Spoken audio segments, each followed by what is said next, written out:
వైఎస్ఆర్ కాంగ్రెస్ పార్టీలో చేరాము, రాజశేఖర రెడ్డి గారిని చూసామని చాలా గొప్ప చెప్తున్నా. 2009లో మీ సోదరుడికి టీడీపీ నుంచి, అంటే కొండేపి నియోజకవర్గం టీడీపీ నుంచి మీరు టికెట్ ఆశించారా లేదా? అది తెలుగుదేశం వారే అన్నయ్యని అడగడం జరిగింది. వాస్తవమే, అది వాస్తవమే. బట్ టికెట్ రాలేదు. ఏ రోజు కండ వేసి అన్నయ్య తిరిగింది లేదు. కండ వేసుకొని ఏ రోజు తెలుగుదేశం పార్టీ ప్రోగ్రాంలో పార్టిసిపేట్ చేసింది లేదు. ఓకే, మరి మీ శకం స్టార్ట్ అయింది 2009 తర్వాత. 2009 సెప్టెంబర్లో రాజశేఖర రెడ్డి గారు మనందరినీ విడిచి వెళ్ళిపోయారు. ఆయన పాపం మహానేత, ఒక గొప్ప నాయకుడు, దివంగత ముఖ్యమంత్రి వెళ్ళిపోయారు అనమాట. అంటే ఆయన అయిపోయింది. మరి ఆయనను చూసి మేము వైసీపీలోకి వచ్చాము అనడంలో వైఎస్ఆర్ కాంగ్రెస్ పార్టీ రాక మునుపు దాదాపు కొన్ని సంవత్సరాల క్రితం నుంచి కాంగ్రెస్ పార్టీ అభిమానులు మా నాన్నగారు కానీ మా అమ్మగారు కానీ, సో అది రాజశేఖర్ రెడ్డి గారి రాకతోటి ఇంకా పెద్ద ఎత్తున పెరిగింది తప్ప తగ్గల. ఎక్కడ డీవియేషనే లేదు. ఏ పార్టీకి పోయి మేము ఆ పార్టీల్లో తిరిగింది లేదు. ఎప్పుడు రాజశేఖర్ రెడ్డి అభిమానులు కానీ మాకు ఊహ తెలిసినప్పటి నుంచి ఎదిగాం తప్ప ఇంకో పార్టీ చూడలేదు. రెండవది, రాజశేఖర్ రెడ్డి గారు చనిపోయిన తర్వాత జగన్మోహన్ రెడ్డి గారు వచ్చిన తర్వాత మా అన్నయ్య గారికి అప్పట్లో తెలుగుదేశం పార్టీ టికెట్ వాళ్ళు చెప్పి ఆ ప్రచారం జరిగింది కాబట్టే మన పార్టీలో, అంటే వైఎస్ఆర్ కాంగ్రెస్ పార్టీలో, మా పార్టీలో మా అన్నయ్య గారి మిస్సెస్, మా వదినమ్మ గారిని సింగరాయకొండ సర్పంచ్గా నిలబెట్టాం. సింగరాయకొండ సర్పంచ్గా ఈ స్టేట్లోనే హయ్యెస్ట్ మెజారిటీ, సెకండ్ హయ్యెస్ట్ అనుకుంటాను, హయ్యెస్ట్ మెజారిటీ 5700 ఓట్స్ తోటి వైఎస్ఆర్ కాంగ్రెస్ పార్టీ తరఫున మా వదినమ్మ గెలిచింది. సో ఇది మా ప్రస్థానం. రాజశేఖర్ రెడ్డి గారి, జగన్మోహన్ రెడ్డి గారి భక్తులం మేము. అవునా? జగన్మోహన్ రెడ్డి గారు భక్తుడు? ఎస్. గట్టిగా చెప్తారు ఈ మాట? 100%. మరి జగన్మోహన్ ఇంతకంటే గట్టిగా చెప్పేదే ఉంది. జగన్మోహన్ రెడ్డి గారిని ఎవరైనా నిందిస్తే ఏం చేస్తారు?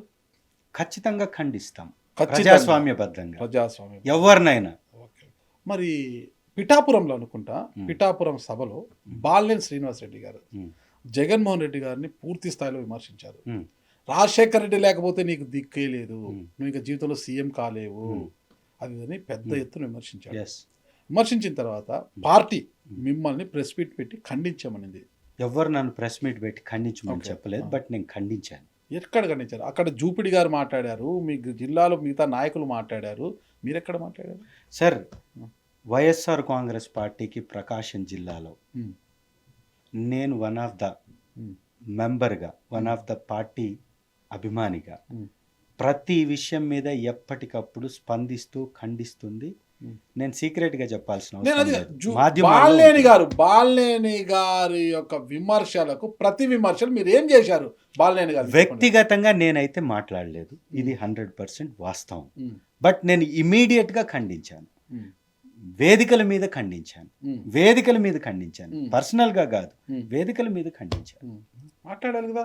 మీరు ఒక భక్తుడుగా మీ దేవుణ్ణి తూలనాడితే నువ్వు జీవితంలో సీఎం కాలేవు, రాజశేఖర రెడ్డి లేకపోతే నీకు బతుకే లేదు అన్నట్టుగా మాట్లాడితే మీరు మాట్లాడాలి కదా. ఖచ్చితంగా మాట్లాడతాం సార్, ఎవరినైనా మాట్లాడతాం. బాలినేని గారి మీద ఎందుకు అంత ప్రేమ? ఏం దేవుడిని తిట్టినా కూడా బాలినేని గారికి మీరు ఎందుకు అంత? సార్, చాలా స్పష్టంగా చెప్తున్నాను, అది ఎవరినైనా ఖండిస్తాం, ఎవరితో అయినా విభేదిస్తాం.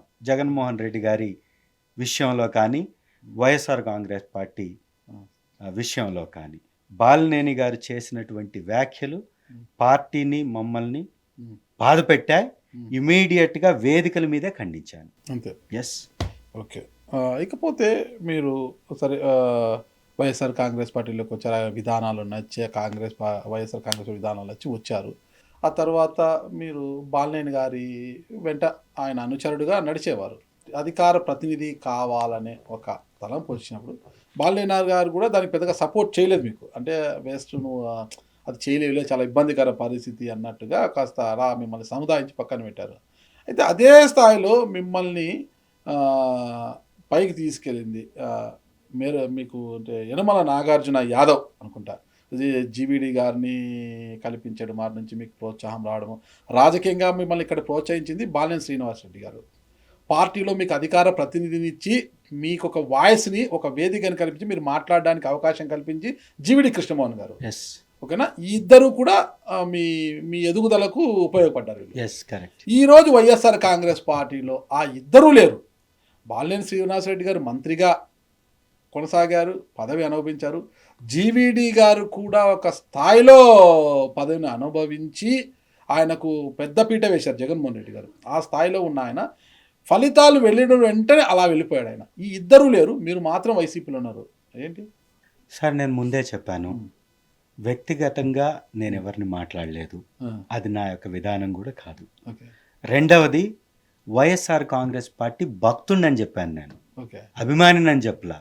కాబట్టి ఎవరు ఉన్నా ఎవరు లేకపోయినా జగనన్న వెంట చిట్ట చివరి అడుగు వరకు వేస్తా.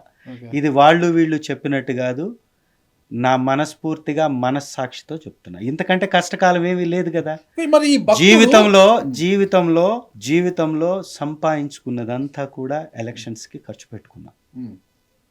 ఈరోజు ఖర్చు పెట్టారేంటి? ఎంతో ఖర్చు పెట్టాం, అవసరమైనంత ఆ, పెట్టాం. ఆ, ఈరోజు జగనన్న గారి వెంట ఉమ్, బలంగా ఉమ్. నేను చేయగలిగింది చేస్తూ ముందుకు వెళ్తూ ఉన్నాను.